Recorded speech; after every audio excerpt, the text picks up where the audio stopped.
Download करें जनमत Haryana app. और साथ ही साथ जो हॉस्टल खोले हरियाणा में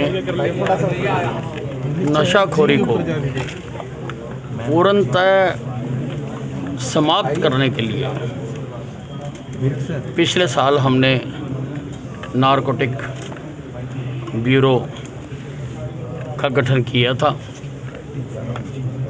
आज उसके कार्यालय का उद्घाटन किया जा रहा है, जहां से सारे हरियाणा में इसकी गतिविधियां चलाई जाएंगी और नशाखोरी में संलिप्त लोगों का सारा डाटा तैयार किया जाएगा ताकि उन पर, उनकी गतिविधियों पर पूरी तरह से नज़र रख सकें।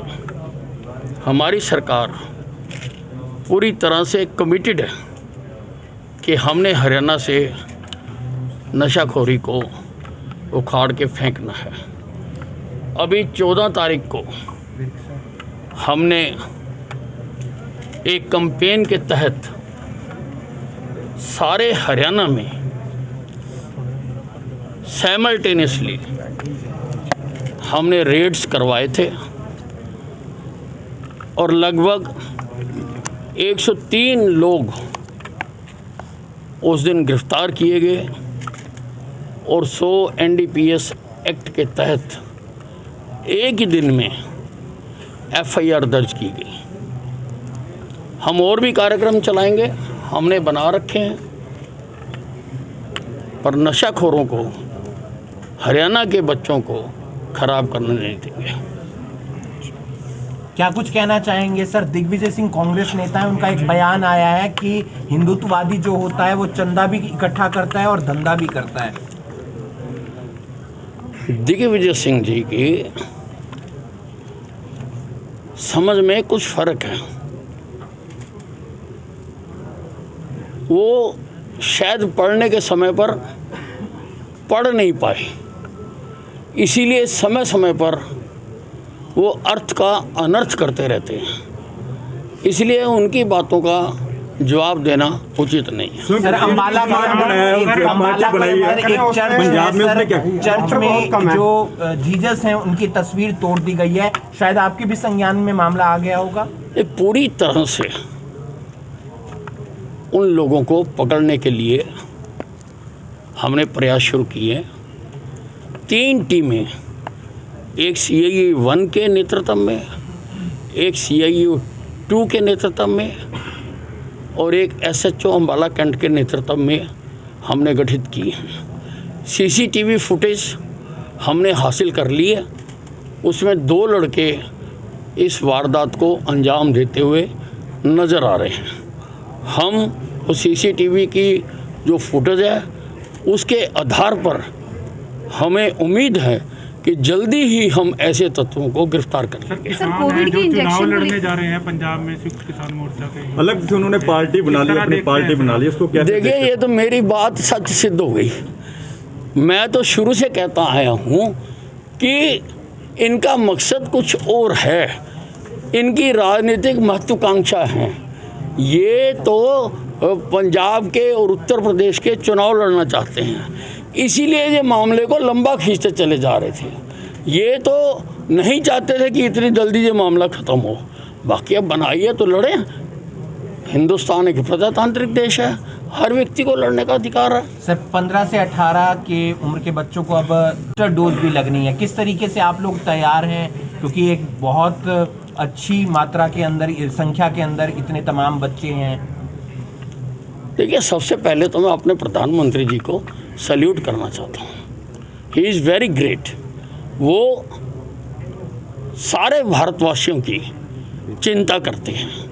अब जैसे ही तीसरी लहर की आहट आनी शुरू हुई, उन्होंने एकदम, एक तो 15 से 18 साल तक के बच्चों के लिए वैक्सीन की घोषणा कर दी, जिसकी बहुत देर से प्रतीक्षा की जा रही थी।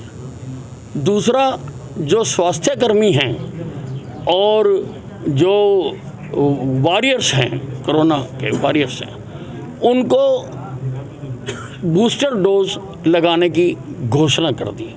और जो 60 साल से ऊपर के लोग हैं और जिनको कोमोर्बिडिटी है या और भी अन्य बीमारियां हैं, उनको भी बूस्टर डोज लगाने की घोषणा कर दी। हम पूरी तरह से तैयार हैं।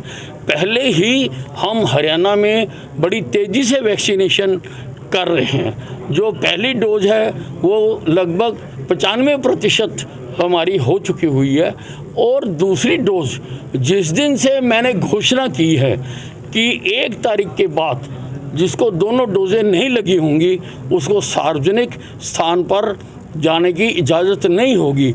दूसरी डोज लगाने वालों की लाइनें लगी हुई हैं और हर रोज़ 1 लाख 1.5 लाख पहले से ज़्यादा लोग वैक्सीनेशन करवा रहे हैं। हमारी पूरी तैयारी है। सरकार के जो आदेश हैं उनको अक्षरशः पालना करने के लिए हम तैयार हैं। सर एक सर ने हड़ताल की और सर का मामला सामने आया है, आपके पास है कि रिश्वत का मामला आपके पास देखो, आया है? एक बोल लो, मैं सबका जवाब दूंगा। सर 11 लाख रुपए की रिश्वत का मामला आपके पास कहना है। मैंने ममता सिंह की अध्यक्षता में एक एसआईटी बना दी है और जैसे ही उसकी रिपोर्ट आएगी मैंने जल्दी रिपोर्ट देने के लिए कहा है और तुरंत मैं कार्रवाई करूंगा। क्या मामला क्या सर? दिक्कत का सामना करना पड़ रहा है हाँ जी, पुलिस को नशे को लेकर एक दिक्कत का सामना करना पड़ रहा है जी। मेडिकल की कुछ गोलियां ऐसी मार्केट में आ गई है जिन पे कोई धारा ही नहीं बनती। नहीं बनती है धारा, करती है जी। बनती है धारा। हमने वो गोलियां भी पकड़ी हैं और उनके ऊपर केस भी दर्ज किया। सर डॉक्टरों की कमी है, डॉक्टर पीछे हड़ताल पर थे, उनका कहना है कि 980 डॉक्टर आपकी कमी है। 980 डॉक्टर हम भर्ती करने जा रहे हैं, उसकी प्रक्रिया आरंभ हो चुकी है और बाकी स्टाफ की भी, पैरामेडिकल स्टाफ की, नर्सिंग स्टाफ की एसएस बोर्ड भर्ती कर चुका हुआ है। रिजल्ट घोषित हो चुके हुए हैं। जल्दी ही हरियाणा के अस्पतालों में हर रिक्त सीट को भर लिया जाएगा। जैसे पंजाब में जैसे चुनाव आ रहे हैं, केजरीवाल वहां भी काफी एक्टिव हो गए हैं। देखो, केजरीवाल तो देश के लिए एक राजनीतिक कलाकार है। उन्होंने अन्ना हजारे के आंदोलन से जन्म लेकर अन्ना हजारे के जो मुद्दे थे वो तो धरे के धरे रह गए, लेकिन उसमें से राजनीतिक लाभ कैसे निकालना है ये अरविंद केजरीवाल को आता है और उन्होंने उसका राजनीतिक लाभ निकाला और आप दिल्ली के मुख्यमंत्री बन गए। अन्ना हजारे कहाँ हैं कोई पता नहीं। उसी प्रकार से हर प्रदेश में जाके वो अलग अलग जगलरी करते हैं, अलग अलग तमाशे करते हैं, लेकिन बाकी देश के लोग अब उनको समझ चुके हैं, उनका बातों में आने वाले नहीं है। पंजाब में आपको लग रहा है कि बीजेपी अच्छा प्रदर्शन कर पाएगी? इसको कैसे देखते हैं नशे को लेकर मजीठिया पे? नहीं, उस सरकार कानून के तहत कार्रवाई कर रही है। आपको लगता है सर पंजाब ही है और टक्कर रहने वाली है वहां पर? पंजाब में सबका धाराशाही हो जाएंगे और पंजाब में बीजेपी और अमरिंदर सिंह का जो गठबंधन बना है वो परचम फहराएगा। राजनीति के आगे, राजनीति के पीछे, हर हलचल को जानने के लिए हमारे YouTube चैनल जनमत हरियाणा को लाइक करें, सब्सक्राइब करें और अपडेट रहने के लिए बेल आइकन दबाना ना भूलें। देखते रहें जनमत हरियाणा, सच के अलावा कुछ भी नहीं।